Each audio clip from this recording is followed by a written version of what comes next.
Good afternoon, grade 12 learners, teachers, and all the stakeholders. We are here for week 2 of virtual learning. We hope you guys enjoyed week 1 as it was an amazing week, and this week is going to be even better. We are here, physical sciences class, every Tuesday, 5 till 7. The topics that we'll be covering today is limiting reactant, potential energy curve, and rate of reaction. We hope that you did watch a lesson 1 of last week because it has already been uploaded to YouTube, because this will be the continuation of that lesson. Enjoy your lesson today and enjoy all lessons that are to follow. I am Mr. Zulu, and together with my colleague Mr. Mtiane, we'll be working with physical sciences. Okay, welcome again, students, colleagues, and learners. Here, we will be going through physical sciences topics. The topics that will be covered in your exam in paper 1 will be mechanics, waves, sound, and light, electricity and magnetism, matter and materials. Then in paper 2, we have only 2 topics, which is chemical change content, which is chemical change, matter and material. Then under paper 1, which is out of 150, we are going to cover mechanics, which is our important section. As you see here, under mechanics, we have momentum and impulse, vertical, horizontal motion, and work, energy, and power, as well as Newton's laws. And also in paper 2, there is chemical change that contributes 92 marks towards your examination. Then today, we are going to do a little bit of the stoichiometry, that is the revision of our previous lesson. Then we move to the introduction of the rates of reaction. Then I will hand over to Mr. Zulu to take you through the introduction of limiting reactions. Okay, students, last time we were doing impure substances. But before we get through with our lesson, let us remind you of very important things. Number 1, remember on your Q and answer tool, there is a register link over there. You do click on that register link and then you sign in, you register so that we will know that you were present during this lesson and you participated. Number 2, question and answer sessions, you plug in your questions over there, because we will start with what you guys requested, which is an example under impure substances. So you help us a lot by putting in the questions over the question and answer section over there. Okay. Now, let us first recap what we talked about under impure substances so that we can do an example and then you guys can understand what is going on. Now, remember, when we're talking about the percentage purity, we're talking about the portion of a reactant that's actually reacted, especially if it is an impure substance. So it has to be reactant in the equations or the equations that we are dealing with this year. Okay, so let us look at this section. One thing to remember is that from the mass of the impure substance, there is a portion of mass that will react. So what will they give you? Because it's very important to know how will this style of a question comes out in an examination. So number 1, they will give you the mass of the impure substance, which will be a reactant. So you ignore that mass because part of that mass will react and the other part will not react. So that mass, you treat it as if it was not given and you calculate for the mass that reacted of that particular reactant. Let's go to the second point. The percentage part of the substance that will react is known as the percentage purity, and how to calculate it. Percentage purity is the pure part divided by the mass of the sample multiplied by the hundreds. So normally they will give you the mass of the sample, and the mass that we will calculate is the pure part of the mass. Now, how will you calculate the pure part of the mass? It's one of 2 things. It is either they will give you the information of a product, and then you will work backwards to calculate the mass of the reactant. Or they will give you the information of the other reactant so that you can work with the mole ratio and get what you're trying to calculate for the other reactant. The pure part of the impure substance can be calculated, like we said, by using the product information and working backwards, as well as using the other reactant information and working forward. So this is what we are emphasizing on. When you are given a product information, you will work backwards. So you'll find the number of moles of the product that is given. Then you use the mole ratio to find the number of moles of the reactant in question. But what is the reactant in question? It's the reactant that was given to you as an impure substance. That is the reactant we'll calculate for. Or they will give you the information of the other reactant.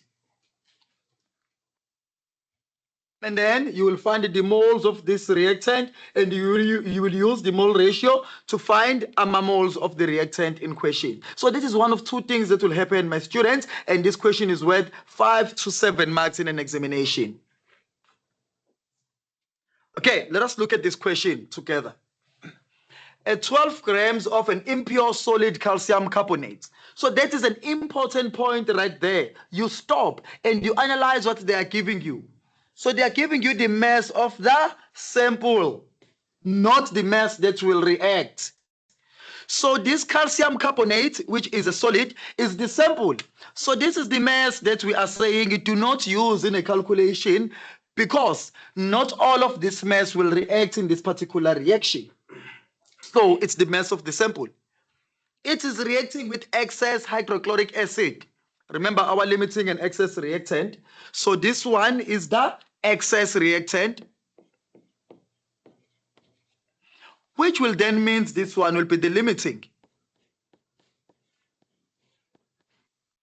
What does this mean?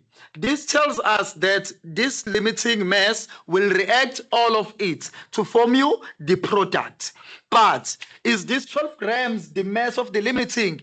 Not necessarily, because that 12 grams is impure, not all of it will react. So I promise you, we will have to calculate the mass that will react of this particular reactant. Where will we get information? It's either they will give us the information of this reactant, or they will give us information of any product in this. Now, you go to what they gave you. According to the following balance equation, once you're given a balance equation, you take out the mole ratio. So mole ratio here, you look at the coefficients. The mole ratio, you take it from the coefficient of the balance equation. So the mole ratio will be 1 is to 2 is to 1 is to 1 is to 1. Why? Because the coefficient of these reactants and products, here it is 1, here it is 2, here it is 1, and here it is 1, and here it is 1. So you take these coefficients and you make your mole ratio out of them. Let us continue reading. The graph below shows how the mass of carbon dioxide gas. What we're expecting is them to give us an information, and they are giving us an information of a product that is formed. Which product is that? Carbon dioxide. So this is a product that they are giving us. Now, what will we do? We will calculate the number of moles of this product, and we will use the mole ratio to find the number of moles of this reactant, and then we will find the mass, then we find the percentage. Then we get 6 marks, my students. So here is the graph. Remember, we did graph on our previous lessons, so let us recap real quick. It starts from 0. What does it mean? It's a graph of a product. Okay, what is happening now? It increases, it increases, it increases, and then there is 3.9 grams here, and it increases again up until you get to 4.4 grams. Now here's the challenge. You are given 2 masses, 4.4 grams as well as 3.9 grams. Now, which mass will you use? Let us remember what we said on our previous lesson. You're looking at where there was no change in mass, which means the reaction was complete. So the mass that was formed when this reaction was completed is 4.4 grams. Now, why are we saying this reaction was completed? It's because your mass of the product here is no longer changing. Why is it no longer changing? Because the reaction has reached its completion. Reaction has reached its completion. Now, there will be an important question that the examiners will ask from us. Why is it not changing? It is because the limiting reactant has been completely used up. So the reaction stop happening there. So the mass of carbon dioxide that we will focus on is 4,4 grams. And then you will solve this question. Now, let us go back to the solutions. Now, what did they give us? They gave us the mass of the carbon dioxide that is formed. But what do you do first? Take out the mole ratio. How do we take out the mole ratio? You look at the coefficients of the balanced equation. These numbers that will be written here. Now, there's no number that is written here. There is 1 if there's no number that is written there. So mole ratio yalana, it is 1. Is 2. There's 2 written here. So you'll say 2 is 2, 1 is 2, 1 is 2, 1. Why are we taking out the mole ratio? It's because you can show if your equation is balanced. So they did tell us that this equation is balanced. This is why we are taking out the mole ratio, students. Now, what are we giving? We are giving the mass of the carbon dioxide. But we were given 2 masses in that previous question. We were given 3,9 grams, and we're also given 4,4 grams. So the big question, which mass are you focusing on? You're focusing on the mass of what is produced. So what is produced is 4,4 grams. Now, why are we choosing 4,4 grams? We are choosing 4,4 grams because that is the final mass of the carbon dioxide produced, since now there is no longer change in the mass of the carbon dioxide. Why is this mass not changing? The reaction has reached its completion. What led for the reaction to reach its completion? Because of the limiting reactant being completely used up. Okay, now let us go perform a calculation. So we are given carbon dioxide. So you'll calculate for carbon dioxide. What will you calculate for? Number of moles. Now, when you are given mass, which equation of number of moles you will use? Mass over molar mass. So you'll say mass over molar mass. Okay, before you plug into your formula, you need to remember that your mass needs to be in grams. And lucky for us, they gave us the mass in grams. So it will be 4,4 grams divided by, now the molar mass of the carbon dioxide, you use your periodic table. So you can see that the molar mass of carbon dioxide, you have 1 atom of carbon, so you take the atomic mass in your periodic table as it is, which will be 12 plus, here you have 2 atoms of oxygen. You have 2 atoms of oxygen.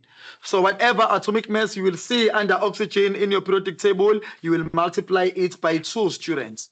Okay? So it will be 2 times 16. And that will give you the final molar mass of 44 grams per mole. The unit for molar mass is grams per mole. So now you know your molar mass. I have my calculator with me now.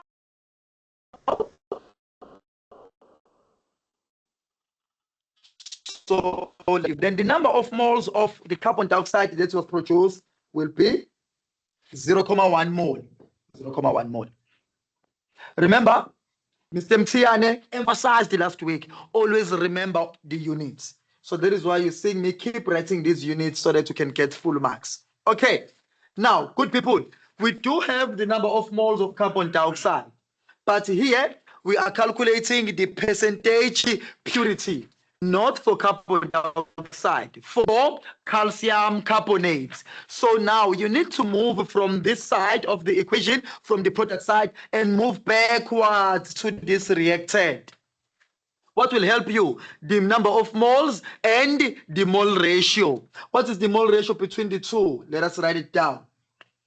The mole ratio between calcium carbonate is 2 carbon dioxide. You're focusing on what was given and what is asked. So the mole ratio, 1, and on this side, it's 1. So for 1 mole of calcium carbonate reacting, you will form 1 mole of carbon dioxide. Okay, now, What is the number of moles that we've calculated? We've calculated 0.1 for carbon dioxide. We are looking for calcium carbonate. Then you cross multiply. So the number of moles for calcium carbonate that reacted is 1 times 0.1 divided by 1. It will be 0.1 moles. Okay. So this is very important, my students, because now this represents the number of moles of this reactant that's actually reacted. Now, how will this number of mole assist us? It will assist us by finding the mass that's reacted so that we can find the percentage purity. So the mass that's reacted, we will take the number of moles that reacted and multiply them by the molar mass of calcium carbonate. Remember our calculation of a molar mass? You focus on how many atoms do you have here and your periodic table. So let's calculate it under here, just under molar mass of carbon dioxide. So molar mass of calcium carbonate, it will be 1 atom of calcium. So you will take the molar mass of calcium as it is, which is 40, plus 1 mass of carbon, 1 atom of carbon, which will give you 12, plus 3 atoms of oxygen. Now remember, once you see the number here, you need to multiply the atomic mass on the periodic table by that particular number. So this will be 3 times 16. Then you perform a calculation quickly. You will get 40 plus 12 plus 48, which will give you 100 grams per mole. This is the molar mass for calcium carbonate.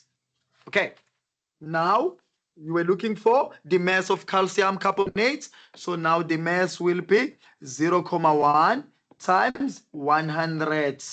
So what will this give you? 10 grams. You are getting 10 grams. But what does this 10 grams represent? This 10 grams represent the pure mass of the calcium carbonate. Now, what are they looking for? The percentage purity. What is the mass that they gave you? Let us quickly go to the question. They gave you 12 grams here, which was the mass of the sample. So out of that 12 grams, only 10 grams reacted because only 10 grams was pure. That's why they are asking you the percentage, Madam. So now the percentage purity will then be the pure part of the substance that reacted, which is 10 grams, divided by the mass of the sample, which is 12 grams, multiplied by 100. And then you perform a calculation. 10 over 12 multiplied by 100. Then you get a percentage of 83.33%. Then you get how many marks? 6 marks. You are happy now. So this is how you perform the calculation for the percentage purity. Okay. Now, let us go to our next discussion where we ended on our previous lesson, limiting and excess reactant calculations.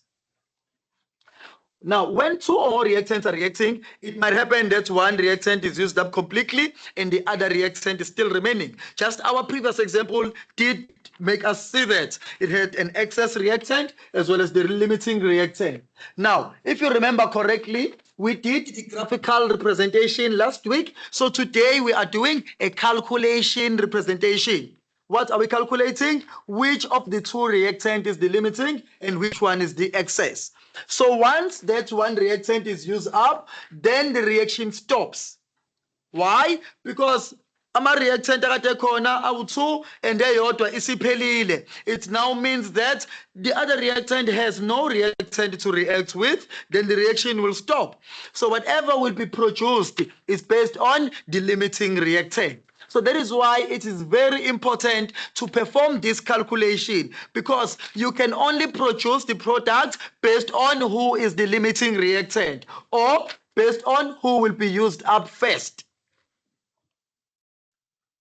Now, since the reaction has stopped, it means that there are no more products being produced after the point where the limiting is completely used up. Just like our previous graph has shown us, we only formed 4,4 grams of carbon dioxide and the mass was no longer changing.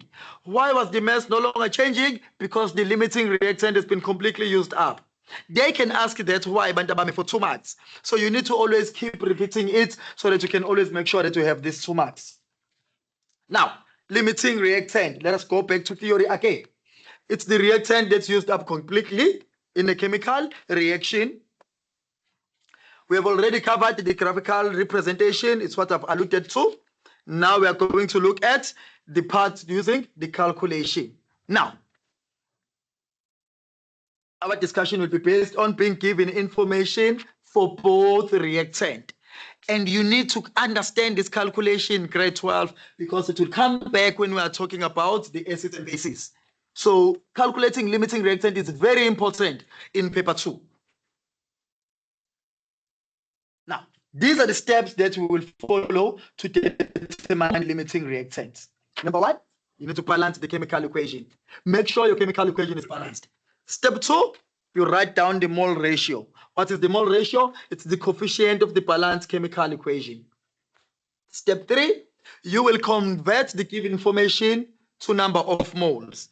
Remember, they will give you information for both reactants. And then they will ask you, out of these 2 reactants, which one is the limiting? So for both reactant, you will convert information for both of them to number of moles of both of them.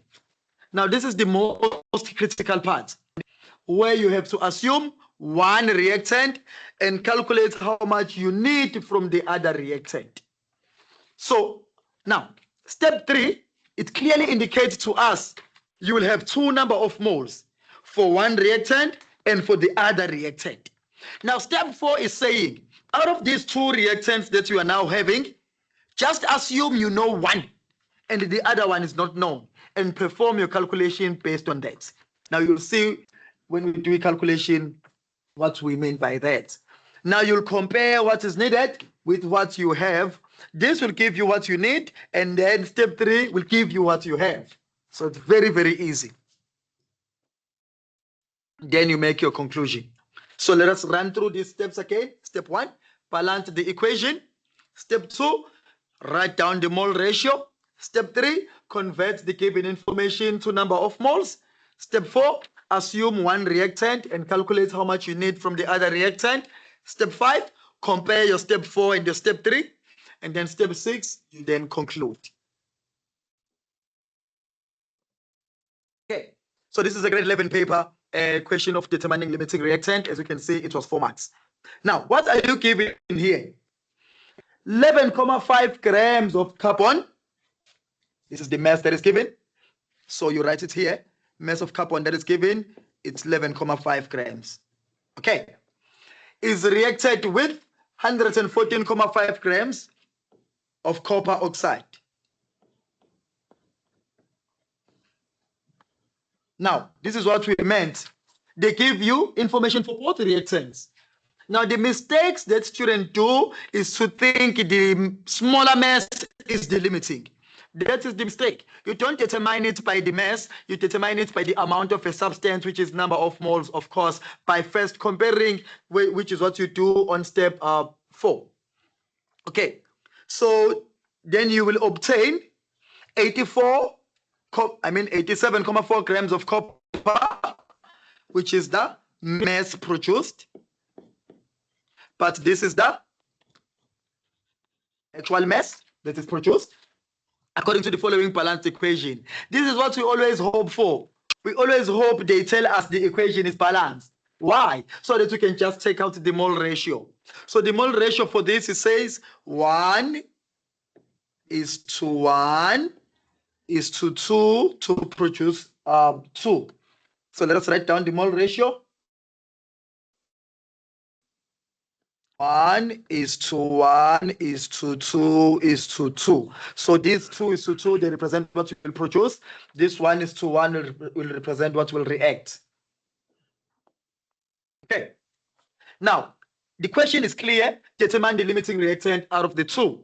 So step 1, balance the equation. It is already balanced. Number 2, take out the mole ratio. We already have the mole ratio. Number 3, convert the given information into number of moles. So they gave us the masses. We need to convert these two masses into number of moles. Remember, for carbon, it's 11.5 grams. For copper oxide, it's 114.5 grams.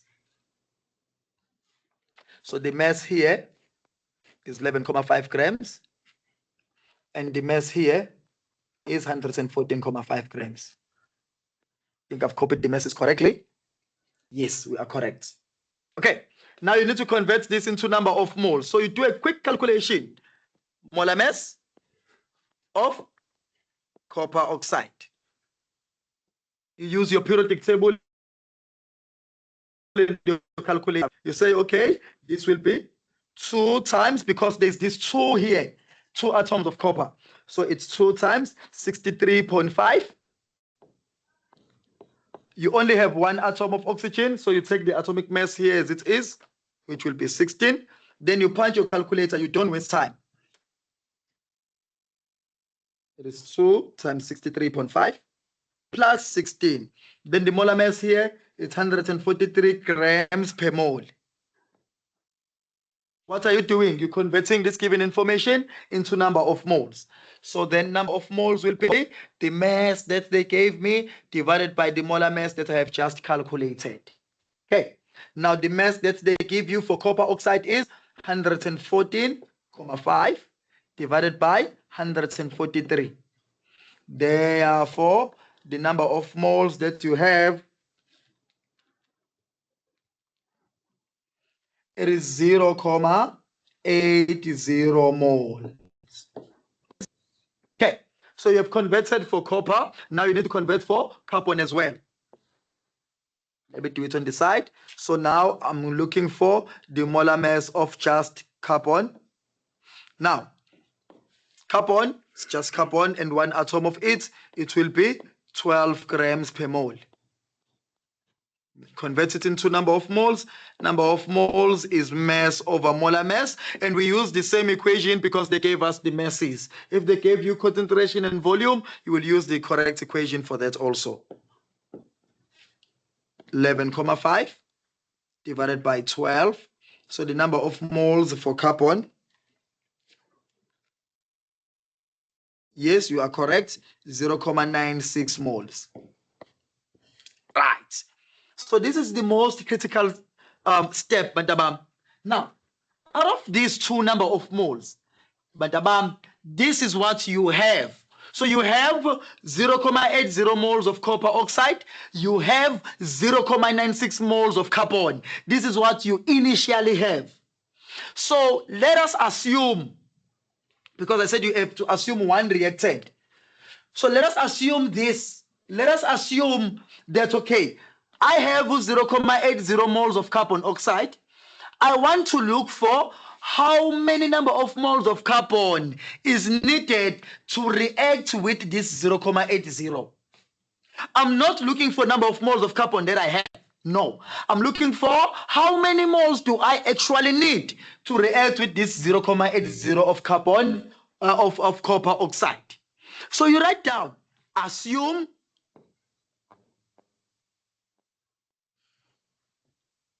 copper oxide and find the carbon that you need.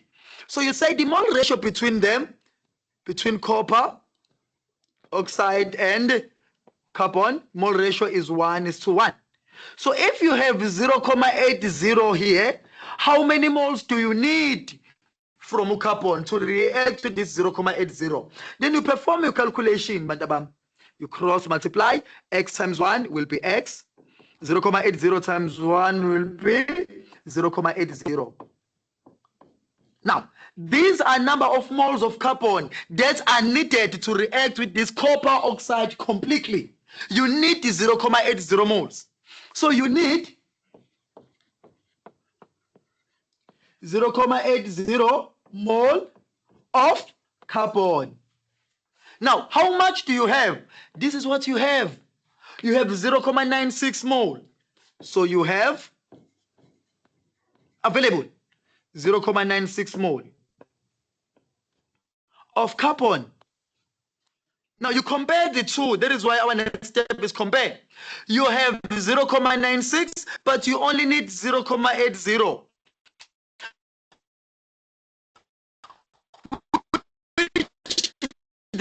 Then means you have 0.6 or 0.80, which will even mean some of those from 0.96. So this gives us an indication that carbon will be in excess.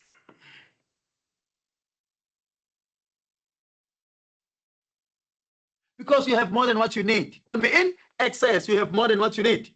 So if carbon is in excess, it then means copper oxide is the limiting. So you conclude, therefore, copper oxide is the limiting.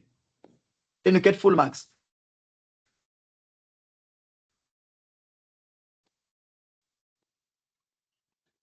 Then you get full marks, Vandabam. So this is how you perform the calculation for the limiting reactant. Remember, balance equation, mole ratio, convert given information into number of moles. This is what we've done over here and over here. And then you assume one and you look for the other one. We assume copper oxide and then we look for carbon. Then the number we need from carbon that we have. So this represents what you need from carbon to react with copper oxide. And then you write down, you need 0.80, you have 0.96, so it means you have more than enough. And when you have more than enough, it means some of it will be left. And then if carbon is the excess, it means copper oxide is the limit. Okay. Now let us look at this example again. In the production of aspirin, a chemist reacts 14 grams. They're giving you the mass that is reacted. 14 grams salicylic acid reacts with 10 grams. They're giving you the mass of the second reacted. It is 10 grams. According to the following, balanced equation. We always smile when we see that, my students, because it means they are giving us the equation that has already been balanced. What does it mean? It means the examiners have already done step one for us, which is to balance the equation. So then now what will you do? You take out the mole ratio. What do? You look at the coefficients. 2, there is 1, there is 2, there is 1. So it's in the mole ratio. 2:1 is to 2:1. So this is your mole ratio. Right. Step 3, convert the given information to a number of moles because they want us to determine the limiting reactant. Okay. This is our periodic table. This is our calculator. We'll be looking at that real quick. So you are given a mass, which means you will use mass over molar mass to find the number of moles. So you focus on C7, H6O3. Okay. Then you know you're looking for molar mass because you already have a mass of 7 atoms of carbon, 6 atoms of hydrogen, 3 atoms of oxygen. So what will your equation be? 7 multiplied by 12 plus 6 multiplied by 1 plus 3 multiplied by 16. Then you punch your calculator real quick. Okay. So let us work. 7 times 12 plus 6 times 1, which will be 6 plus 3 times 16. What is the molar mass you are getting? I'm also getting 138 grams per mole. Okay. Then now I'm looking for the number of moles. Why? Because you convert given information to a number of moles. So number of moles is mass over molar mass. Remember, you are still working with this reactant. So the mass that they gave you for this reactant is 14 grams and for the other reactant is 10 grams. Let us write it quickly. So the mass that is given here is 14 grams. And the mass that is given here is 10 grams. Do not make an assumption that the smaller mass will be the limiting. The previous example proved that it is not always the case. So you say, okay, 14 divided by 138. So it means the number of moles of our reactant is 0,101 mole. Okay. Right, so I've converted the given information to number of moles. Similarly, you will do the same for the following reactant. Let us do that calculation quickly. So you say number of moles, molar mass, 4 atoms of carbon, 6 atoms of hydrogen, and 3 atoms of oxygen. Let us perform our calculation quickly. You will have 4 times 12, because now you have 4 atoms of carbon, plus 6 times 1, because you have 6 atoms of hydrogen, and 3 times 16, because you have 3 atoms of oxygen. Then you perform that quickly. The molar mass you are getting is, I agree, 102 grams per mole. Okay. Now, are you looking for molar mass? No. What are you doing? Converting the given information to moles. So number of moles is equal to mass all over the molar mass. The mass of our reactant is 10 grams. So it will be 10 divided by 102. So the number of moles will be 0,098 moles. Okay. Now, these are the number of moles that you have, students. We have number of moles 0,101. We have 0,098 moles. Then now you have to assume one reactant and look for the other one. You write it down. Assume, which one are we assuming for now? Let us assume for C4H6O3. Okay. What is the mole ratio between the two of them? The mole ratio is 2:1. So the mole ratio is 2:1. Now, we are assuming that we know the number of moles of C4H6O3. Now, these are the number of moles that we have calculated. So here we are looking for this side, and this is 0,098. Okay. Now, what are we looking for here? You are looking for Uguti. Mangagama number of moles of our reactant we need to react completely with our acid here. So you cross multiply. So X times 1, it will be X. Let me use a different color. It will be X. And then 2 times 0,098. Punch your calculator. 2 times 0,098. Then 0,196 mole. Right. These are the number of moles that we need. So you need 0,196 mole of C7H6O3, because you already assumed for this one. So you assume for one reactant, you look for the other one. So the one that you need, the answer here, Matabami, will be the number of moles you need for the other reactant that you did not assume for. So you need 0,196 mole of C7H6O3, and you only have, these are the number of moles that you have. So you have 0,101 mole available.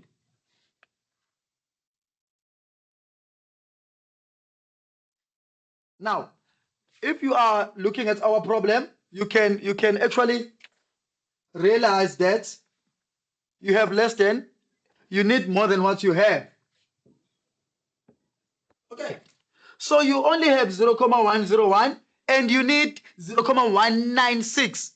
So you have less than what you need. Therefore, it won't be enough. So what does it mean? It means C7H6O3 is the limiting reactant. Why is it the limiting?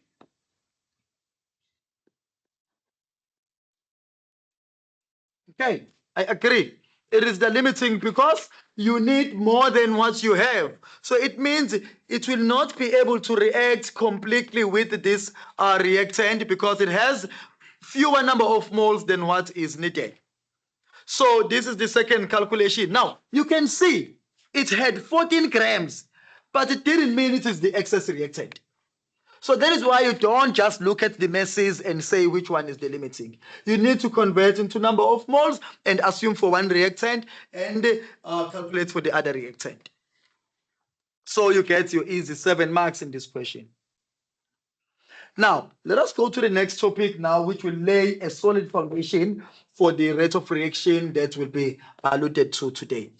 Now, let us look at the heat of reaction. The heat of reaction, also called the enthalpy of the reaction, is the amount of heat released or absorbed when a chemical reaction occurs at constant pressure. Now, it's where you compare the two. Did you release more than you absorbed, or you absorbed more than you release? So after comparing the two, then you will get what you call an enthalpy change, which is then referred to heat of reaction. So enthalpy change is represented by delta H, which means it is the change kulama heat omabili. Heat of what? The formula will allude to that. Okay. When the reactant reacts to form product, chemical bonds of the reactant needs to be broken down, and that requires energy. So you have my reactant that are available, and you want to use these reactants and form new stuff. So what does it mean? It means you need to break down the old stuff that is available and create the new stuff so that you can form the product. So already a reactant, they have a certain energy because they have a bond that held them together.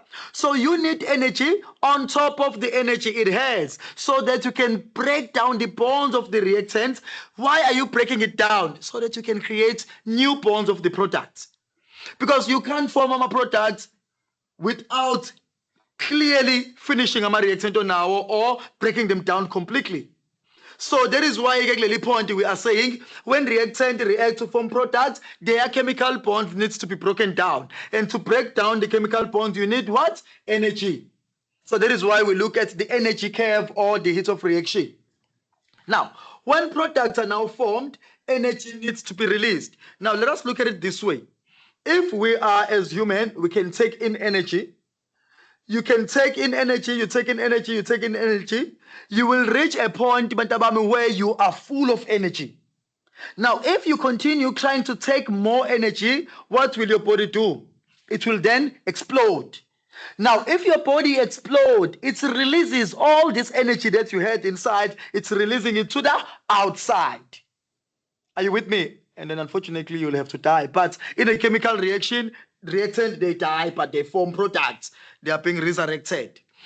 So even here in a chemical reaction, so when products are now formed, the energy needs to be released.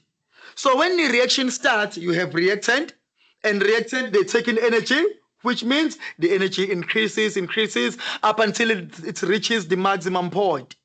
Now, once it reaches maximum point, what will happen? The reactant will die, and then they will be resurrected as products. And when products are formed, what is happening? Energy is then released. Okay. Enthalpy change is when now we compare the heat that you absorbed as you were acquiring heat to break the bonds and the heat that you released when products were being formed. So this is what this whole section is about. Okay, now we have two types of reaction. We have the reaction that we called an exothermic reaction. Now, what tells you ukuthi yiphi reaction onayo? It is the enthalpy change. So let us look at the enthalpy change of the exothermic reaction.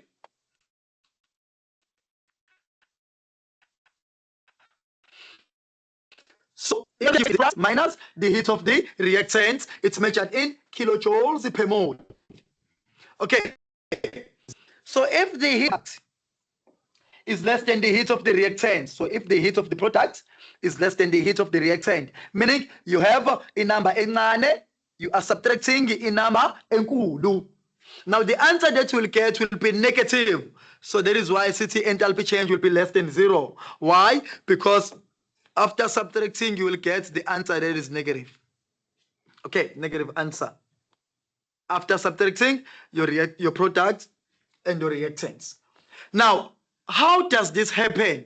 This happens when more of the heat was released when you were forming a product. You released more heat, more than what you absorbed. So maybe you absorbed 40 kilojoules per mole and you release 80 kilojoules per mole. So it means now you will release more heat than it was absorbed, and that is what is known as the exothermic reaction. So if we ask you to define exothermic reaction will be the type of reaction that releases more heat than it absorbed. And the delta H wakhona or enthalpy change yakhona yubani, you negative number, a number that is less than 0.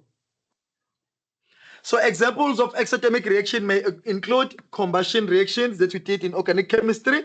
My hand warmers, if you are now taking a hand warmer, as it is cold and you are using it, it gives you a heat when as human being, it's coming out of the hand warmer. So it releases the heat so that you can absorb it, and many more. Now let us look at an endothermic reaction. Now we're looking at a similar scenario. The formula is heat of product minus heat of reactant. Now, if a heat of a product is greater than, isinkulu ke manje bafethu, ama-product asene-heat enkulu kunani? Kunama-reactant. It means delta H ozothola uzoba greater than 0 because uthatha inamba enkulu uminaza inamba encane. So you will get the answer that is positive. So when your enthalpy change is positive, you say that is an exothermic reaction. Now, how does that happen? That happens when you absorb more energy, you take in more energy, and you only release less energy. So more energy is absorbed than what was released. So that will be known as an endothermic reaction. So let us revise these two reactions. There's an exothermic reaction and there's an endothermic reaction. Now, what tells us the reaction layer? It's the enthalpy change. If the enthalpy change is less than 0, it means this is an exothermic reaction. How does it get there? Now, you have more heat that you will release than what you absorbed, such that when you subtract ama-products akho asene-heat encane because eningi uyireleasile, and then ama-reactant, they have a heat enkulu, they will give you answer a negative. And you have another reaction that is called an endothermic reaction. What is an endothermic reaction? Is the type of reaction that is a result of absorbing more heat and release only less. So uma release the heat encane, it means ama-products asale ne-heat enkulu ngoba incane released to the external surroundings. So if ama-product asene-heat enkulu grade 12 and you subtract the heat ama-reactant, then the answer ozoyithola will then be positive. So that will be called an endothermic reaction. So examples of my endothermic reaction, it include the photosynthesis. Cold packs, mhlampe you were playing soccer, and then bese bakaloko uba ne-swelling in your forehead. Now we'll apply what we call cold packs so that they can absorb the heat from your swelling. They absorb it, and then bese ipapamuza lakho liyehla. Okay, now let us look at it graphically. Now this curve is for exam purpose, so you need to know it. This is the curve for the endothermic reaction. It's called a potential energy curve as a progress of reaction iyenzeka. So la on the y-axis you have potential energy.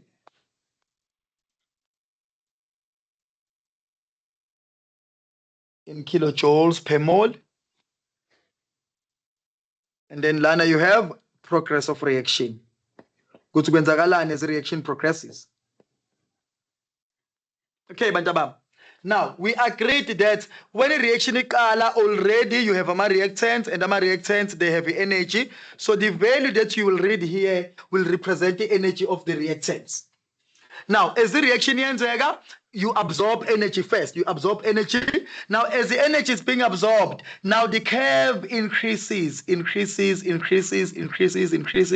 up until it reaches that point. It can no longer absorb. It now starts to explode. So this point over here, la, we pick. You have a certain energy that is here.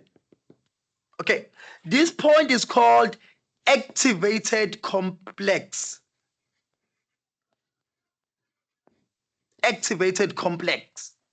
So when you have fully absorbed the energy, And after absorbing this energy, i-reaction yakho isingaqala ikufomela ama-products. So you don't form ama-products up until you have reached that point. Because this is the point abantu bami where now into ezokwenzeka ama-reactant will be fully broken down, ama-bonds akhona, and ama-products can start to be formed. So you need to really understand that activated complex, it's when ama-reactant are unstable now because ama-bond akhona senjani are fully broken down. And what will happen immediately after into ezokwenzeka isiqala ukureleaseka manje energy. Now ireleaseka after it was been absorbed. So from here up until you reach the activated complex, you were absorbing energy. Why was the energy being absorbed? You wanted to break down bonds of a reactant. So energy is required for that to happen. So this is talking to the energy absorbed.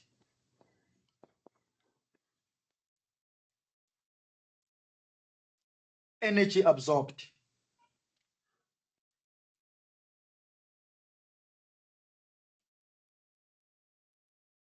Okay.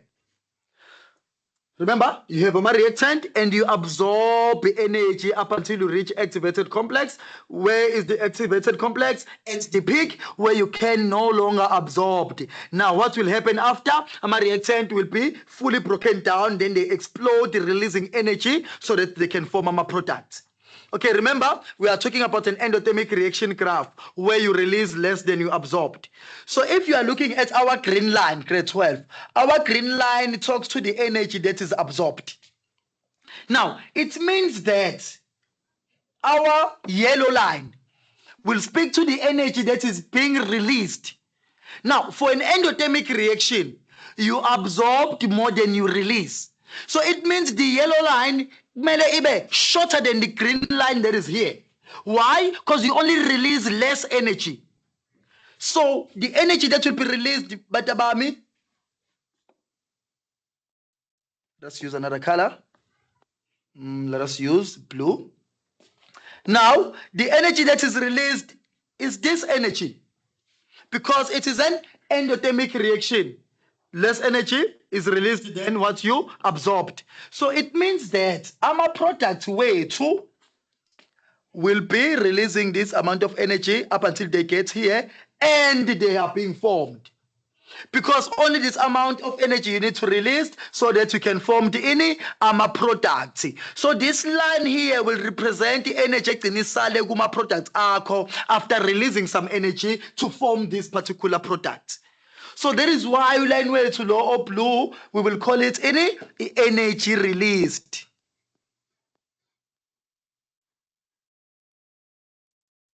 And if you can compare the two lines, the blue line is way shorter than the green line. Why? Because you're releasing less than you absorbed, or you will absorb more than what you will release, which what defines the endothermic reaction. Now, if you're looking at the equations here, the energy absorbed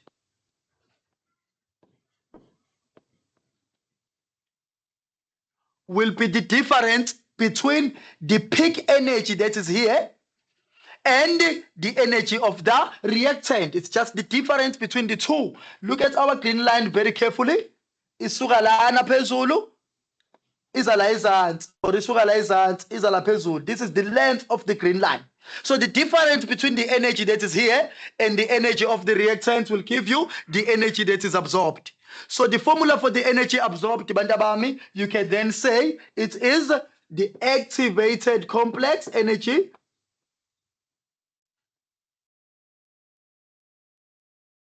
minus the ER. ER being the energy of the reactant or heat of the reactant. Okay, now we have also the energy released. So the formula for energy release, let us look at our blue line. It's from the activated complex as well. And you released this amount of energy up until you reach the energy that will be left with the product. So which means the formula corner will say it is the activated complex minus the energy of the product.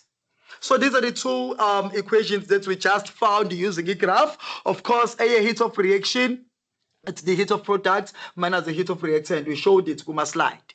Now, a reaction yakho, for the reaction to occur, bantabami, you need to reach the activated complex. So you need to absorb enough energy so that you can get to the activated complex and then you start releasing energy. The reaction will not occur if you do not reach the activated complex. So the energy that is needed to be absorbed is sometimes, or it's also called the activation energy.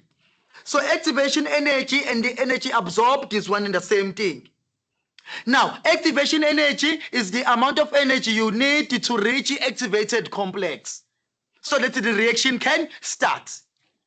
So the energy absorbed, we will use the same formula if they ask us for activation energy. It's one and the same thing. And the energy released, you take the activated complex and you subtract the energy of our product. And the heat of reaction, then the enthalpy change, it's when you take the energy of the product. Now, energy of product is also known as heat of product. Then you subtract the energy of the reactant. And you can see here, grade 12, the number lelana, it corresponds with the number that is here. Because the energy we read it to be y-axis, but not to be x-axis. And if you compare this number, you compare the number that I will highlight here with this number that is in red, you can see which energy my product is greater. So if you subtract the two of them, you will get to delta H that will be greater than 0. Which proves this is an endothermic reaction. So remember these two equations as well as the equation for the heat of reaction. They are very important when it comes to calculation. And this is the graph that you will then have to draw if they say sketch potential energy curve as the reaction progresses. This one represents any endothermic reaction. Let us quickly look at the exothermic reaction.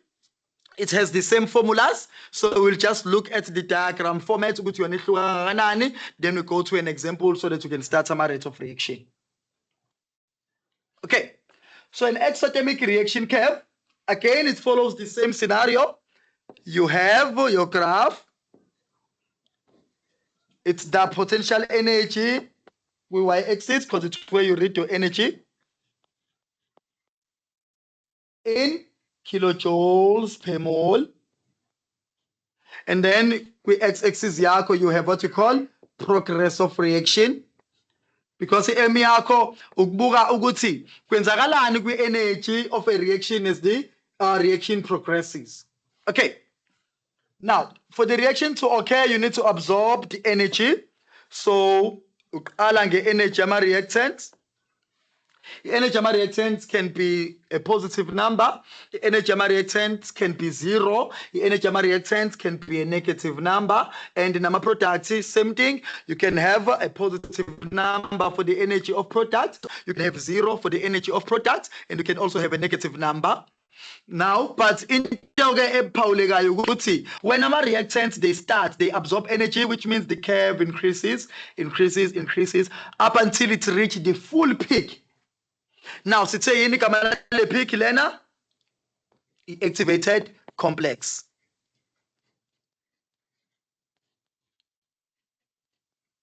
Now, kwenzakalani kwi-activated complex, ama-bonds of the reactants have completely been broken down as unstable, so sezoqala ukufomeka ini ama-products. And the reaction can form ama-products if ikwazile ukuyi-reach activated complex. Okay, now, how do you get to energy complex? By absorbing the energy. So this energy up until here, it is the energy that is absorbed. Energy absorbed. Okay, now what happens with exothermic reaction? With exothermic reaction, you release more than what you absorbed. So it means as our line, green line here, is talking about absorbing, it means our red line will talk to releasing. So the red line that you have to draw have to be way longer than this green line because you are releasing more than you absorbed. Okay. So let us draw the red line.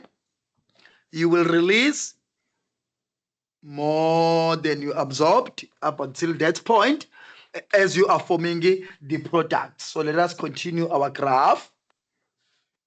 Then you are now releasing up until you stop releasing. Then the energy of the product is no longer changing because you have stopped releasing. It means the products have been formed. So this energy here will correspond to my energy of the product. This number here will correspond to energy of the product. Okay, so the red line talks to energy released.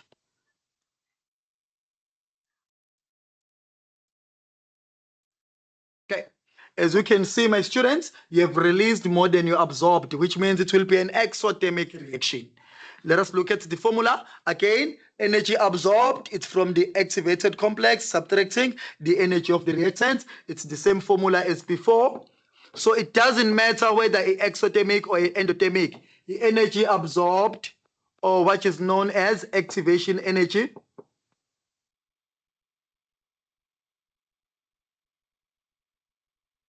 will be found by activated complex minus the energy of the reactant. So ukuthi endothermic noma exothermic, the formula still holds. And then the energy released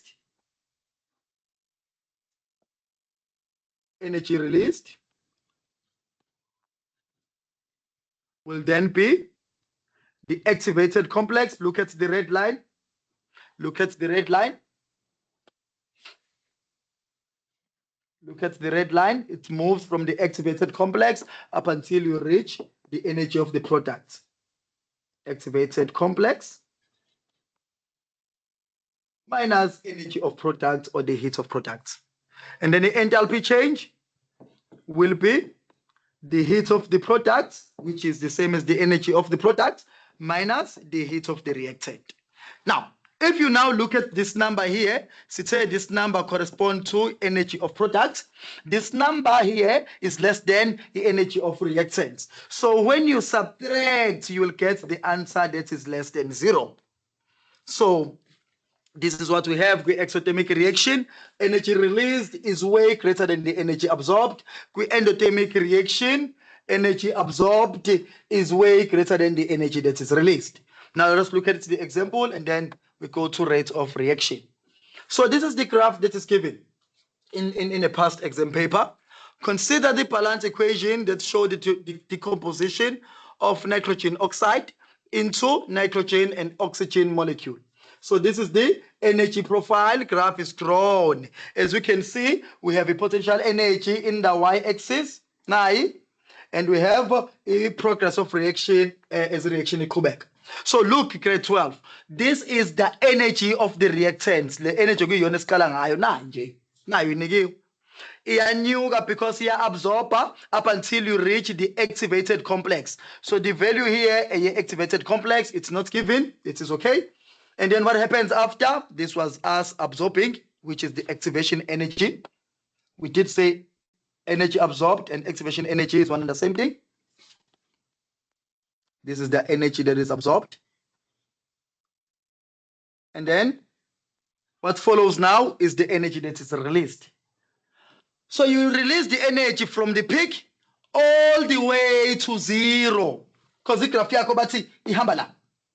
So remember, you read your energy in the y-axis. So let's go check again in number y-axis. Point 0. It means in this question, energy of the reactants is 164.1 kg per mole. And the energy of my product, it is 0 kg per mole. We said this is heat of the reactants. We said this is also known as the heat of the product. Okay. Now you can clearly see, Bantabami, if you subtract the two, you'll get a negative answer, which shows that this is an exothermic reaction. So if they ask us to reaction, we will say it is the exothermic reaction. Okay, because if you say 0 minus 164.1, you'll get a negative answer. Energy released is 405.30. They're giving us the energy released in this reaction. So energy that is released, remember the formula? The energy released is equal to activated complex minus the energy of the product. Okay. So they are saying energy that is released is 405.30 kilojoule per mole. So you just put 405.30 is equal to activated complex. You did not know energy of activated complex. It was not given. So you write X minus energy of product is 0 because it was given there is 0. So therefore, the activated complex energy is this 405.30. You write this before you even look at the question because iyona into oyinikiwe and you always use what is given to answer the question. So understand our given. Our given is just telling the activated complex. So in our graph, the activated complex will be the 405.30. Okay. Calculate the activation energy. Now remember, Batabami, Sitena, the activation energy formula. Activation energy is equal to the activated complex because the activation energy say no energy absorbed minus the energy of the reactants. Okay. Now, Buga, so that we can understand this question. So that is why you first have to understand what is given before you go answer the question. So we activated complex, says 405.30. We subtract the energy reactant, which was 164.10, if I'm not mistaken. Let us check it quickly. Yes, it is 164.10. This is the energy of the reactant. Now, then our final answer will then be, this was a 5 marks question, 405.30 minus 164.1. So it means the activation energy is 241.2 kilojoules per mole. Okay. So this is how we would have answered this particular question. Right. Now, let us go to a rate of reaction again after unpacking that. Let Ubaba Mtsiane continue with us. Thank you. Okay, welcome again, student. I'm Mr. Mtiane. I will be taking you through the rates of reaction. Don't forget to sign the register on Q&A section. Also, post comments or ask question on the Q&A session. Okay, here is the rate of reaction. Okay, let's start unpacking with this rate of reaction. Let's start with the reaction first. Okay, what is reaction? And what is rate? When we are looking at the reaction it is the chemical process where the reactants are converted to products. So we will have the reactants initially, then are being converted to form products. So that is the reaction. Then now we are going to look at the rate of reaction. Now we are looking at how fast or how slow these reactants are being converted to form the product. Okay, if you look here, it says the rate of reaction, it is the change in concentration of product or reactants per unit time. Let me change the color so that you can see clearly. Here we are looking at the change in concentration of product as well as the reactant over time. This means what we are doing, we are relating to the time as the reaction starts up until the reaction reaches its completion. So basically the rate, it is the change.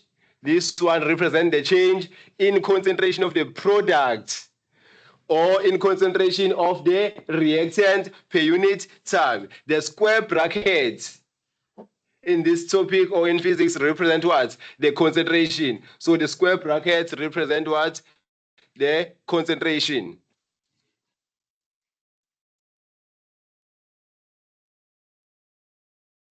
Concentration.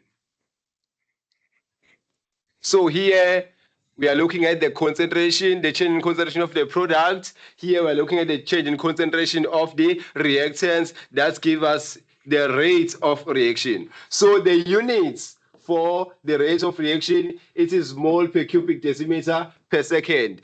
Then mole per cubic decimeter is coming from the units of concentration. Then per second, it is the units of time.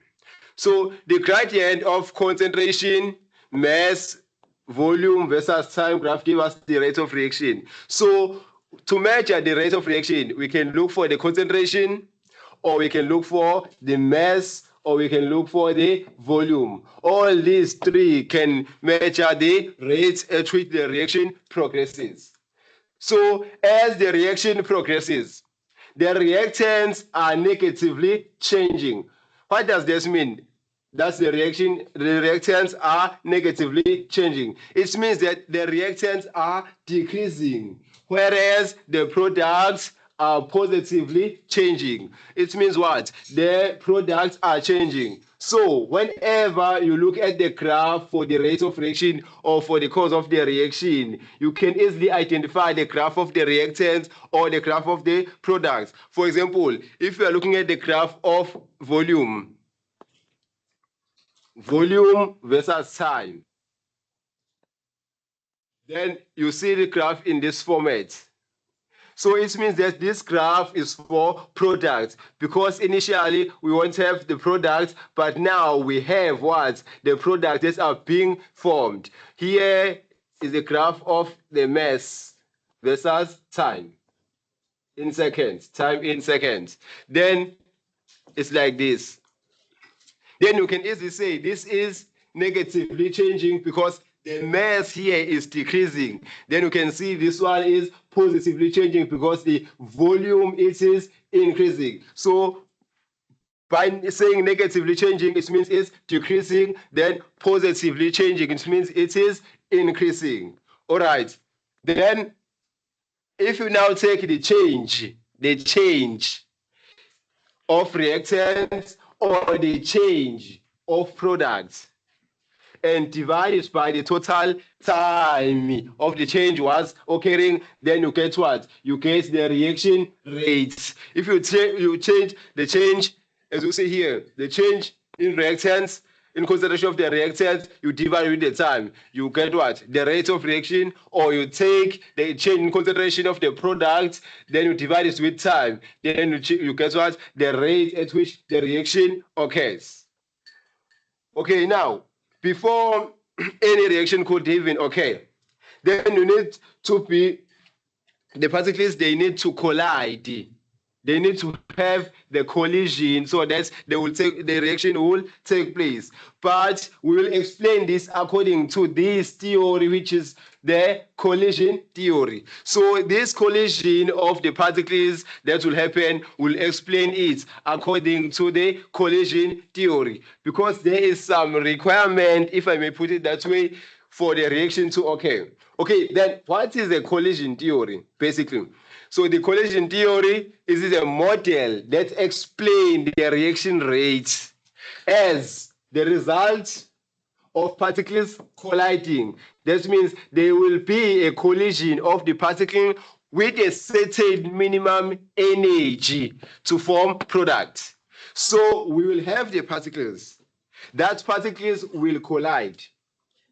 And if they collide, they must have a certain minimum energy to form what? To form the product. So that means not all the particles that can collide and form the particle, but the only with the minimum energy that will collide and form what? Form the product.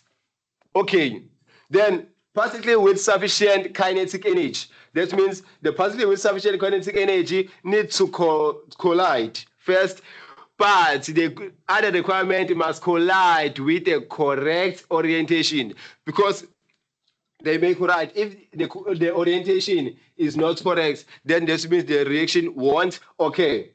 In order for the reaction to occur, they must collide with the correct orientation. And they must have the sufficient kinetic energy. What does that mean if I say sufficient kinetic energy? It means that the energy of the particles that they have must be greater than the energy that is required. As Mr. Zulu has shown you, that there is the energy that is required. That energy is called what? Activation energy. So for reaction to occur, particles must collide with the correct orientation, and particles must have the kinetic energy that is greater or equal to the activation energy. Okay. Then there are factors that may affect the rate of reaction. Okay.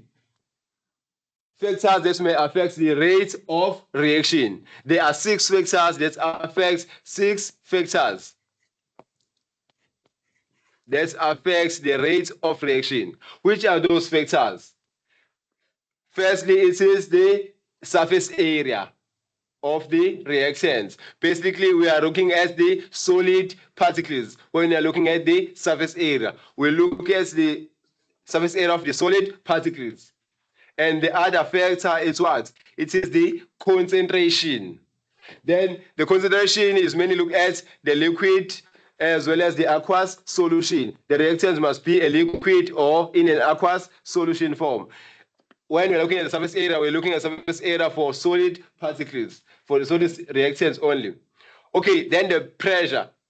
The third factor, it is the pressure, mainly affects what? It is a factor on gas reactants. If they are reactants, but there is no reactant that is a gas, then we are not going to look at the effect, the pressure as a factor, because there is no reactant that is a gas.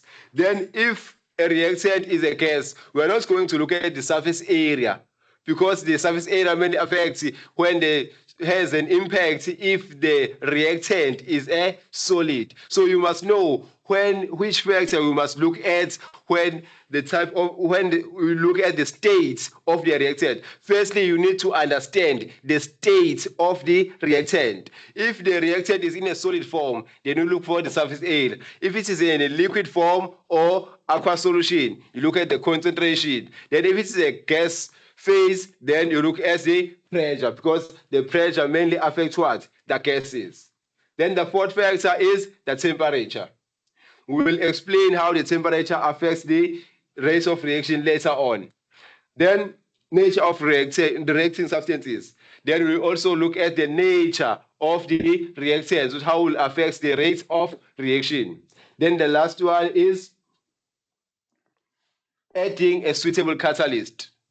Then we need to understand what is a catalyst before we say adding the suitable catalyst. But we're going to look at it as individual. Okay, next, let us look at temperature. What will happen if you increase the temperature? How it affects the rate of the reaction. All right, when the temperature in a container is increased, now we are increasing the temperature. Then let us look what will happen to the particles. Then the kinetic energy of the particles in a reactant, the kinetic energy of the particles will increase. So if the kinetic energy of the particles of the reactant increase, this means the speed at which reactants move will increase. The speed of the particles of the reactant will do what? Will move faster, then the speed will increase. If the speed increase, this means there will be more collision, just because they are moving faster.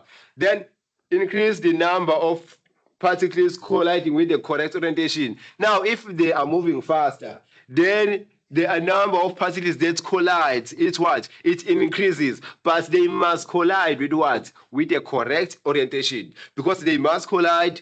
If they do not collide with the correct orientation, that means the reaction will not occur.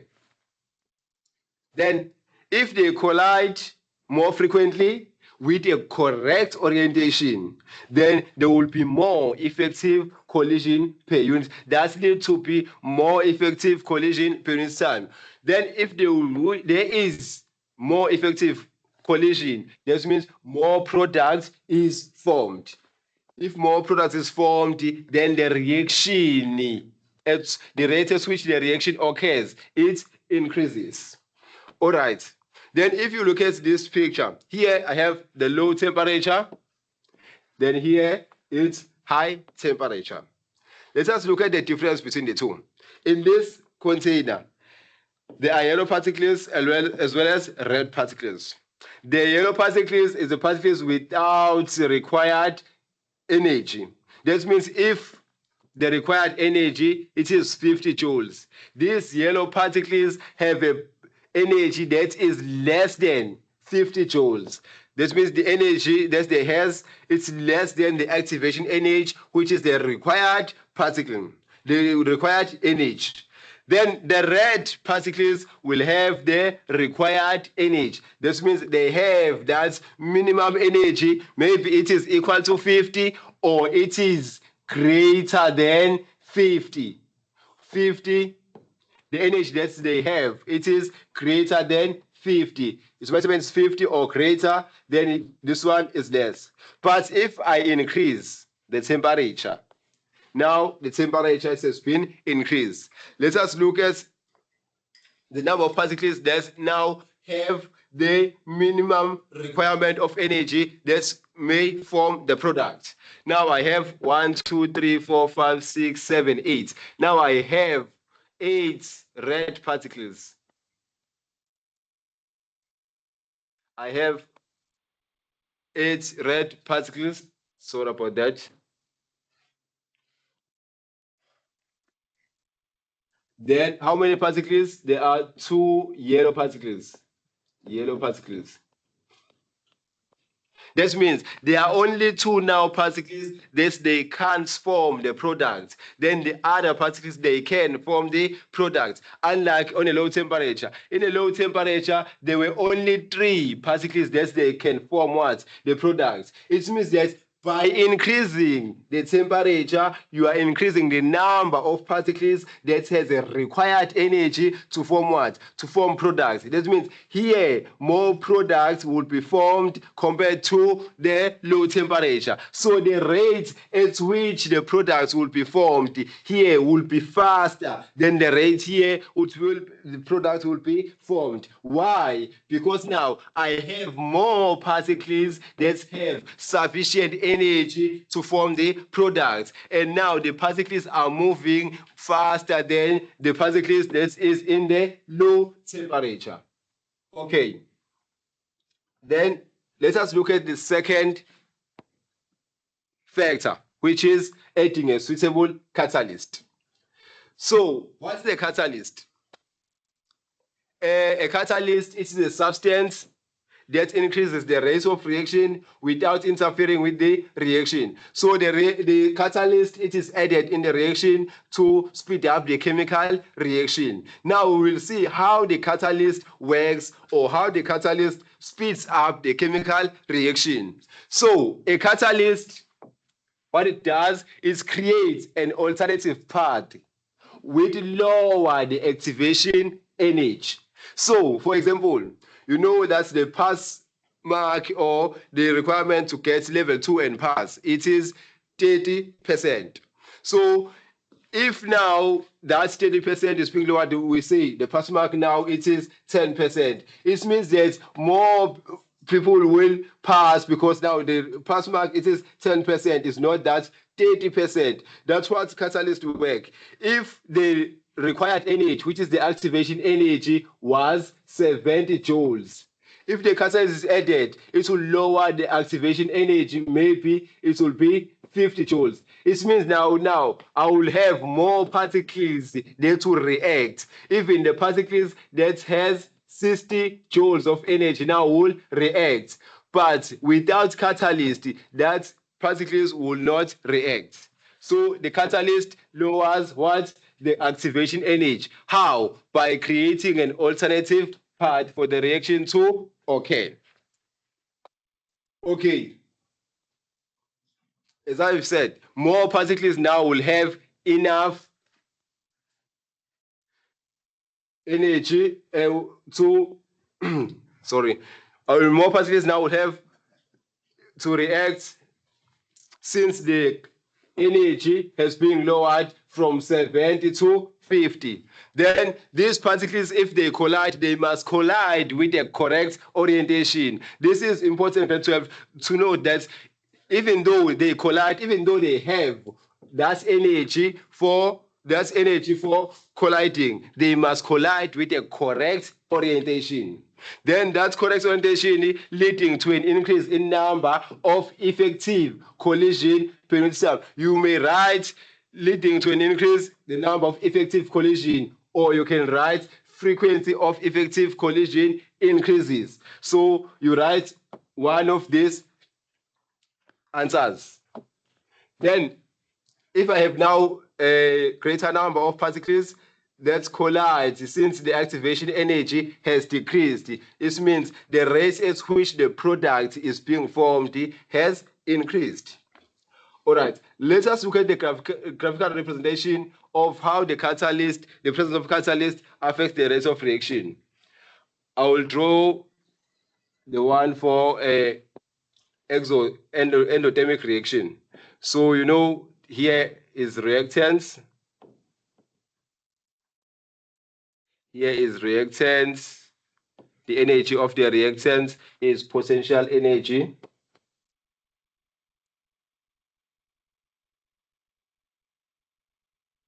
Potential energy measured in kilojoules per mole.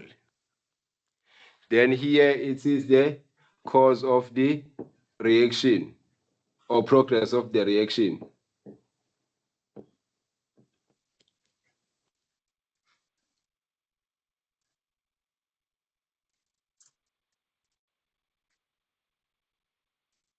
This is for endothermic reaction, since the energy of the product is greater than the energy of the reactants.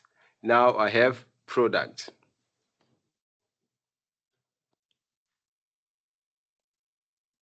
Then here I will have activated complex.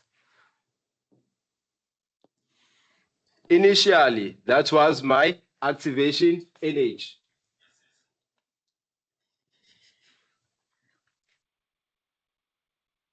Initially, that was my activation energy, the energy that was required for the reaction to occur. But due to the presence of a catalyst, the catalyst lowers the activation energy by providing an alternative path for the reaction to occur. That means the reaction will occur this way now. The product will be formed but not the same way as it was formed. So now the activation energy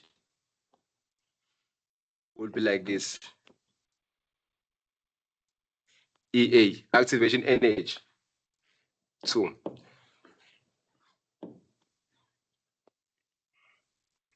Okay, let us look at here and here. This without a catalyst, then this is with a catalyst. If the catalyst is present, this means it lowers the required energy. If the energy required, maybe as I've indicated, it was 70, then it was decreased to 50. So now they need what? They need 50 to have 50 joules so that they will react. Now, how the catalyst works is provide an alternative pathway for the reaction to occur. That will decrease the activation energy. That means now I will have more particles that will collide with the correct orientation, since the requirement or the required energy is low. Then the next factor is concentration. So firstly, we look at the temperature. We said that the temperature increases the kinetic energy of the particles. Then we look at the catalyst. We said that the catalyst decreases the activation energy by providing an alternative pathway for the reaction to occur. Then now we are looking at the concentration, how the increase in concentration will affect the rate of reaction. So when the concentration of the liquid or aqueous solution is now increased, so I'm adding the liquid or adding the aqueous solution. It means now I'm increasing the number of particles in a reactant per unit volume.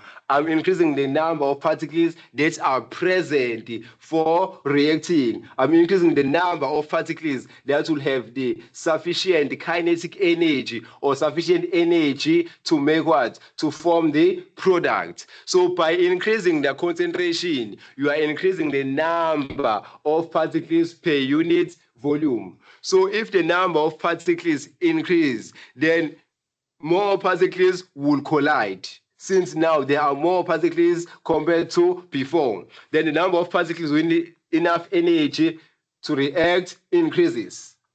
So if they collide, they must collide with a correct orientation. They must be correctly orientated. If they collide with a correct orientation, then it will lead to more effective collision per unit time.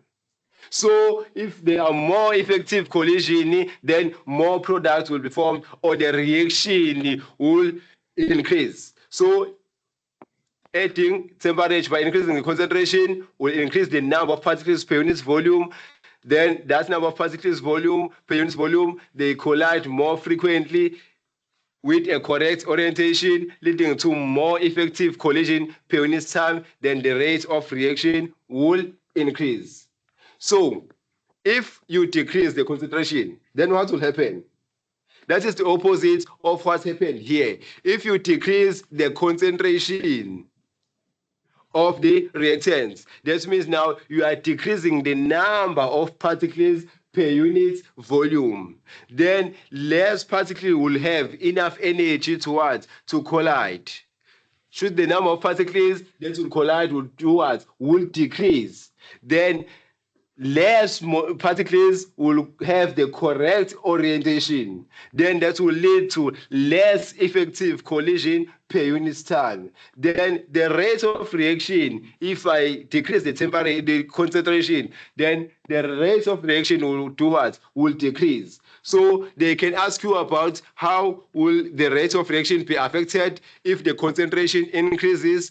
Then also, they can ask you how the rate of reaction will be affected if the concentration decreases. Okay, as you see here, here is the same volume. But here I have 1, 2, 3, 4, 5 red particles and 1, 2, 3, 4 green particles that are present for the reaction to occur. But here I have higher concentration. You see here, I have a higher number of red particles as well as the green particles. Since here I have a large number of particles that are present, that means they will collide more frequently than when I have the lower concentration. Here, the rate of the reaction is faster than here because here I have more particles, then the reaction is faster. Here I have fewer particles, then the reaction is low. So by adding the particles or increasing the particles, you are basically increasing the rates of reaction.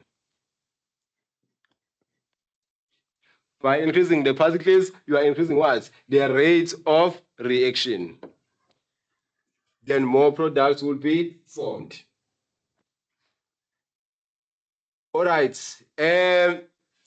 Another factor is surface area. That is the fourth one. First, you started with temperature, and we look at the catalyst, then we look at the concentration, then now we look at the surface area. So, surface area, you can increase the surface area by maybe crushing the solid. If you are crushing the solid, you increase the surface area. You are making it like you are converting from granules to powder. More reactants will be exposed for the reaction. If I have a block like this, then I want this to react.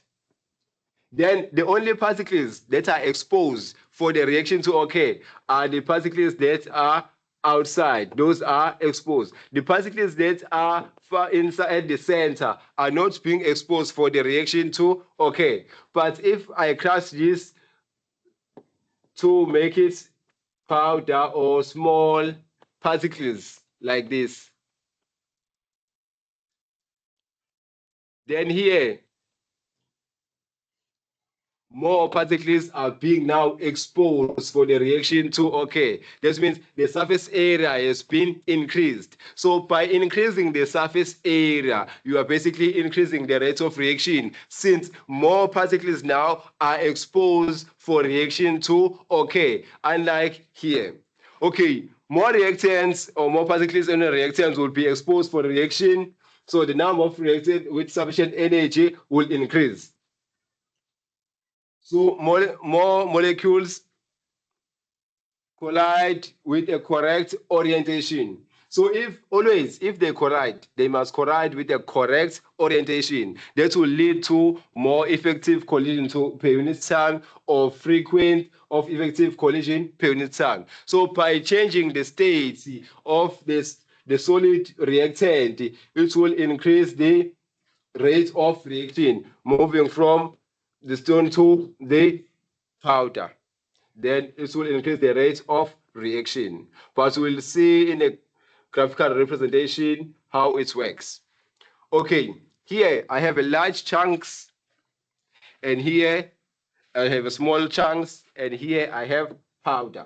Then do you think if I react this one and react this one and this reacts this one, which one will have, or which reaction will reach its completion faster?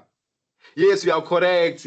Powder will reach its completion faster. Why? Because here more particles are exposed for the reaction. Unlike here are just particles outside that are exposed for the reaction to occur.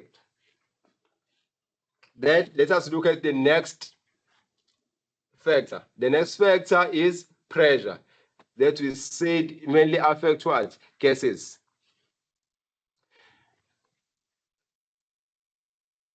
Okay. When pressure of gas reactant is increased, how we increase pressure? We increase pressure by doing what? By decreasing the volume. As you see here, I have a large volume. Then here I have the small volume with the same number of particles. 1, 2, 3, 4, 5. 1, 2, 3, 4, 5. The red particles. Then the blue particles. 1, 2, 3, 4, 5. The blue particles. 1, 2, 3, 4, 5. I have the same number of particles. That means the concentration will be the same. But what differs? Here I have a large volume. Here I have the small volume. Which one between A and B will collide more frequently? It's on B, because on B I have the small volume. Since particles are moving within the smaller volume, then they can collide more easily, unlike in A. In A, I have a large volume. If I have the large volume, so most of the particles are moving freely, they can collide, but unlike if I have the small volume. So we increase the pressure by decreasing the volume. If the volume has been increased, then the particles will now force to close each other. As you see here, now the particles are more closer to each other, unlike in A. In A are far apart, meaning they will now collide more frequently with correctly orientated. Here in B, will collide more frequently since the space is small. So they will collide more frequently. They must collide with the correct orientation. That will lead to more effective collision per unit time. So here, if I decrease the volume, that means I will increase what? The rate of reaction. The rate of reaction will increase. Why I'm saying the rate of reaction will increase? Because now the particles in B, in this small space, they will collide more frequently than the particles in A. If they collide more frequently, they will collide with the correct orientation. Then more effective collision per unit time as a result. Here in B, there is a higher the rate of reaction than in what? Than in A. So let us look at our last factor, which is the nature of reactants. Okay, basically in the nature of reactants, it is the chemical reaction usually links to the breaking of chemical bonds in reactions and the formation of new bonds. So we are breaking the bonds and the formation of new bonds. During the chemical reaction, the bonds in the reactants molecule have to be broken, have to be overcome. The bonds on the reactants and free these free atoms. Should the atoms are moving freely after the bonds are being overcome, then they rearrange to form what? To form new bonds. Then after forming new bonds, then the product will be formed. So the bond energy needed to break the existing bond in reactant molecules varies according to the nature of reactants. So the energy that will be required, it's based on the nature of the reactant. Different reactants have different energies of reactants. For example, reaction between polar or ionic molecule is very, very, very fast. Unlike oxidation reduction reaction are slower than the ionic reactions because they involve what? The transfer of electrons and bond rearrangement. So the physical state of reacting substance is important in determining their reactivity. All right, then the last one, the rate of reaction will slow in reaction where many bonds have to be broken or have to be overcome, unlike in precipitation where no bonds have to be overcome. So understanding the nature of reactant is important to know how the reaction will occur. Is it faster or slow? If there are no bonds need to be broken, this means this reaction will be more faster than there are more bonds that needs to be broken. Then we are going to look at these factors in a simulation. Mr. Zulu will take you through the simulation.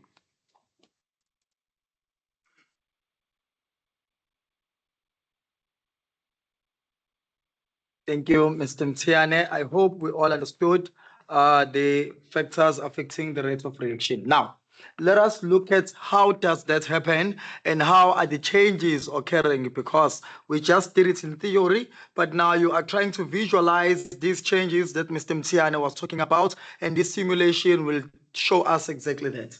Now, there are a few aspects. Grade 12. One is that when you are doing these factors, you need to make sure that other factors, they are constant. Now, why are the other factors constant? It is because you want to see a temperature, how it affects the rate of reaction. You need to make sure that the only changes you are making are just for the temperature. So you can't change more than one factor at a time, because you will not know if the graph is responding to the concentration, or the graph is responding to the catalyst, or the graph is responding to the temperature. So in our example here in the simulation, we'll look at the factors that Mr. Mtiane was talking about, and we'll outline a few things for us to consider when we are answering questions. Okay, now let us first begin. Let us press reset. So as you can see, our graph, no product has been formed, and our temperature is 25 degrees Celsius. Concentration is 1 mole per cubic decimeter. Surface area, we are using small chips, and then we don't have a catalyst as yet. So looking at this, let us not change any factor. Let us see how long it will take for this reaction to be completed. What is the rate of this reaction? So let us press start. So the reaction is starting. As you can see, the rate is decreasing. It starts being very, very steep as the graph goes up, becomes steeper, but as the graph is continuing to grow, it becomes less steeper, and less steeper. Now, that is simply because at the beginning, you have more reactants. So that is why the rate at the beginning products are formed at a very fast rate, because there are many reactants reacting. And as the reaction progresses, reactants that are available, they have decreased because amanye have been formed to product. up to the point where the rate will be 0 because there are no reactants reacting or the limiting reactant has been completed. So let us see. For this particular reaction, the rate is now 0. It means the reaction has stopped. Why? Because the limiting reactant has been completely used up. And it took 48.8 seconds for this reaction to reach completion. We disturbed the time over there. So now let us increase the temperature, and the temperature only. Let us increase it to maybe 35 degrees Celsius or even 40. Let's increase it to 40. Now, we are not touching a concentration. We are not touching a surface area because we want to see what Mr. Mtiane was saying if it is true in the simulation process. We are expecting the rate to now be faster. Since it took 48.6 seconds before, we are expecting for this reaction to take less time. We don't know how long, but we expect it to take less time. Why? Because the temperature has been increased. And it was said that increasing temperature decreases the rate of reaction. Now let us look at the temperature being increased. So your graph is increasing the same way as before, but we want to know the time here when the rate is 0 over here, when the rate is no longer changing. 0.6, 0.5, 0.4, 0.3, 0.2, 0.1 now. It's decreasing because now reactants are being close to completion up until it reach 0 anytime from now. Yes. It took 37.6 seconds for this reaction to occur, which is good news to us because we knew increasing temperature, the rate will be faster. Even our simulation is showing that now it took less time than before. Now let us add a catalyst. Let us bring back the temperature to 20. It was 25. Now let us include the catalyst. So I'm talking here to say catalyst has been added. So let us look at this one. How long it will take? Will it be less than the initial time, which was 43.8?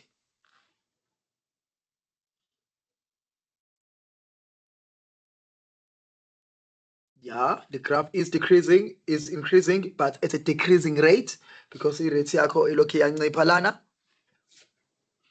And in the y-axis, you can see it's the volume because we are using a gas syringe to collect gas. So we collect volume. And it took 24.5 seconds, which is correct based on what Mr. Mtiane predicted, that when you add the catalyst, you will have an alternate path and the rate will be faster, which means your reaction will take less time to reach completion. So this is the simulation of the factors that we have alluded to. Now let us look at the graphical format by Mr. Mtiane.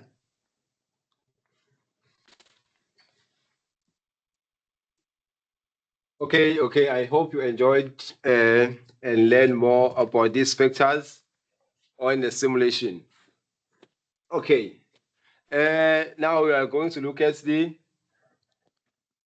Boltzmann distribution curve. Okay. Here it's a Maxwell-Boltzmann distribution curve. So the Maxwell-Boltzmann distribution curve describes how the kinetic energy of the particles are spread out in a gas. Okay.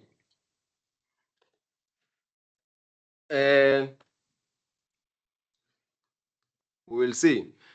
We said that's the Maxwell-Boltzmann distribution curve describe how the kinetic energy of particles are spread out in a gas. So in the x-axis, you plot the kinetic energy. That would be the kinetic energy of the particles. And on the y-axis, it is the number of particles. This means you are looking at the number of particles in relation to the kinetic energy. In our x-axis, we have the kinetic energy. Then in our y-axis, we have what? The number of particles. So the curve starts at 0 is to 0.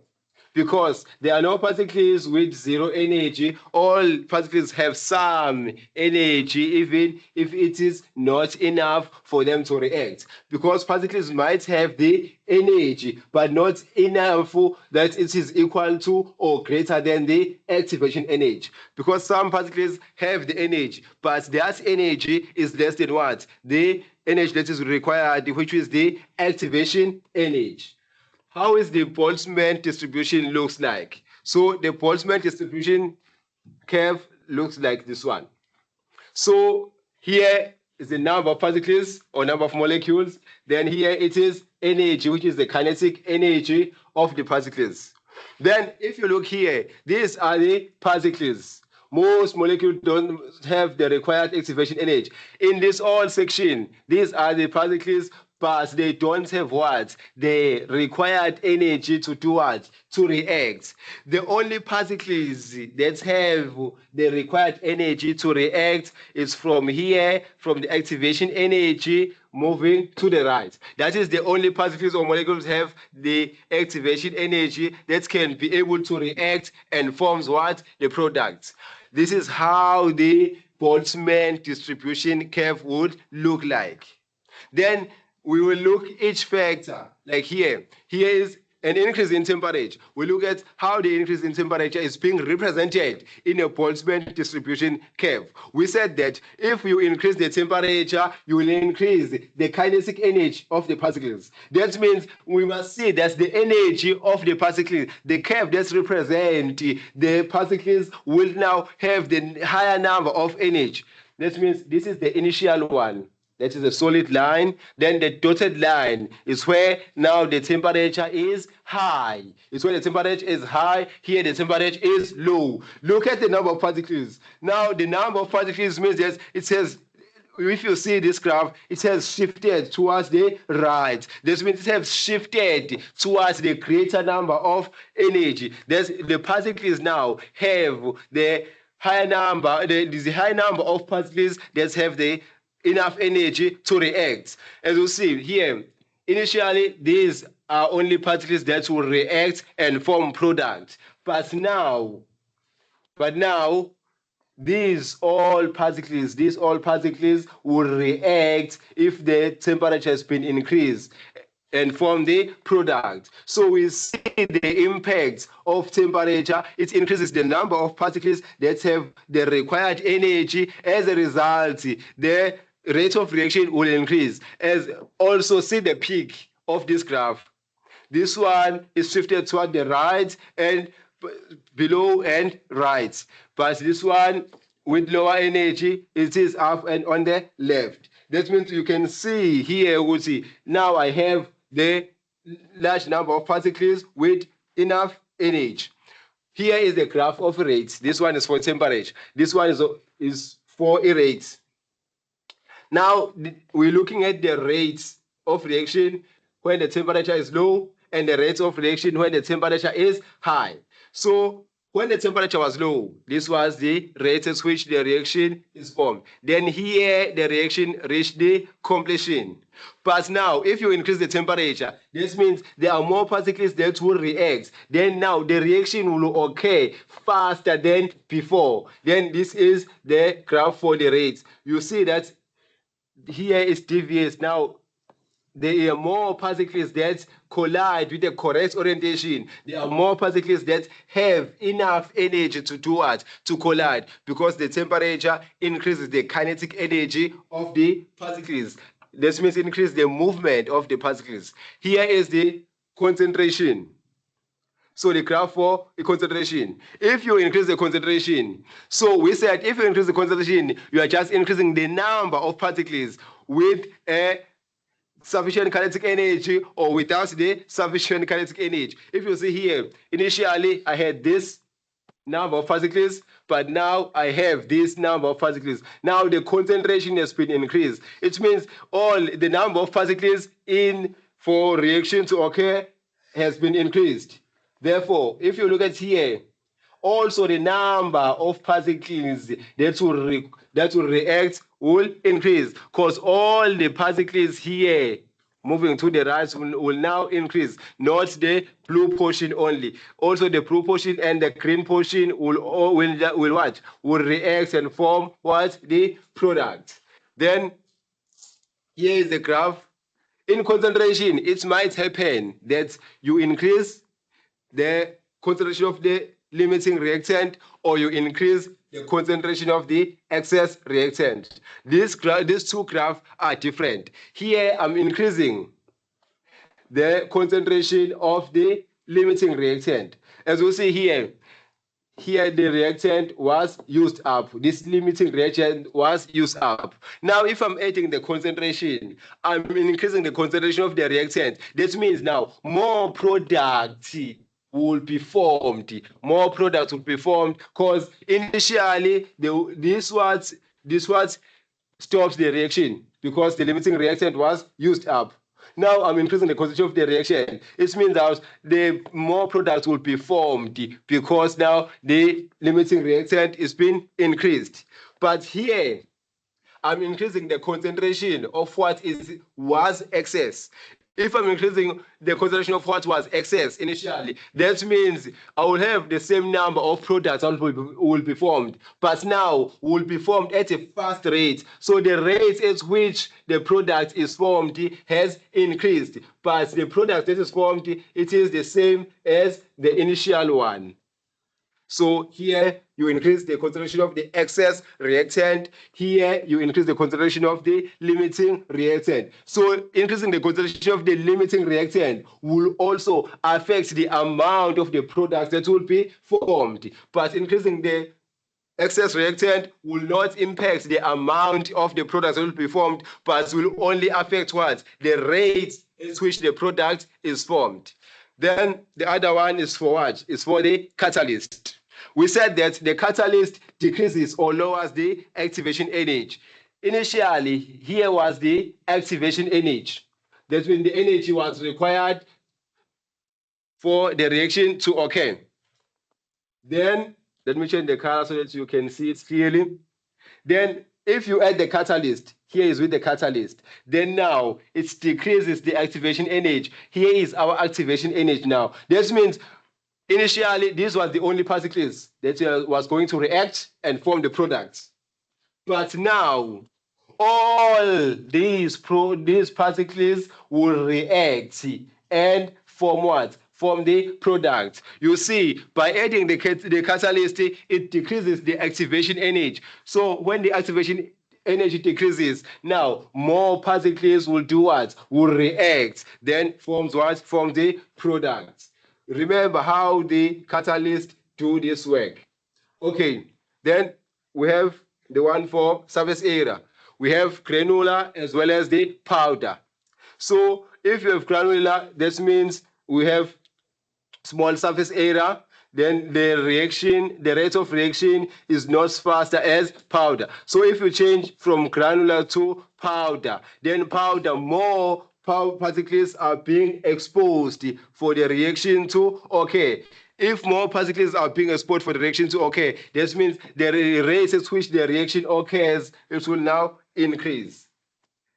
Then this one is for pressure that affects gases. So here we said how we increase pressure. We increase pressure by decreasing what? The volume. This means here the volume was large, but here the volume is small now. So by decreasing the volume, you are increasing what? The pressure. So at the high pressure, then more particles are likely to collide and form what? Form products. But here, most particles are far apart. If they are far apart, then the reaction will occur. But the rate at which the reaction is occur, it will occur slow. Okay, then Mr. Zulu will take you through the summary of this presentation.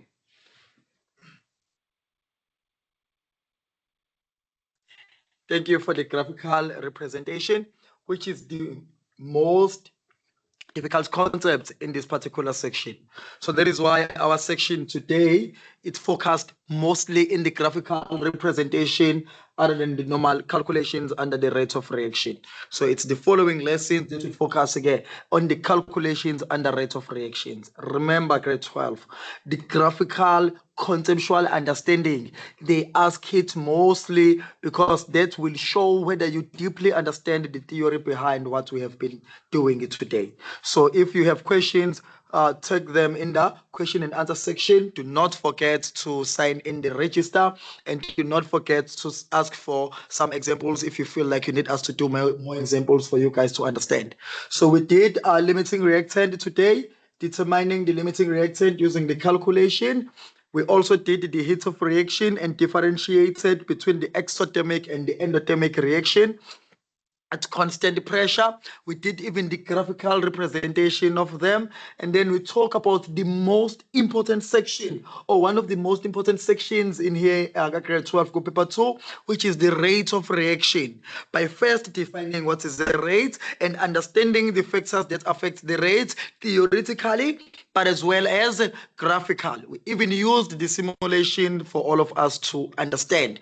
And we even showed us that you can use the Boltzmann distribution curve to indicate these changes in a curve as factors are being changed in a chemical reaction. Remember, the most important thing that Mr. Mtiane was kept on saying, the area was increasing, which means the number of particles able to react was increasing. So this is what we have done today, and it will lay a solid foundation to what we'll do in our following lessons, as well as in the topics to come under paper 2.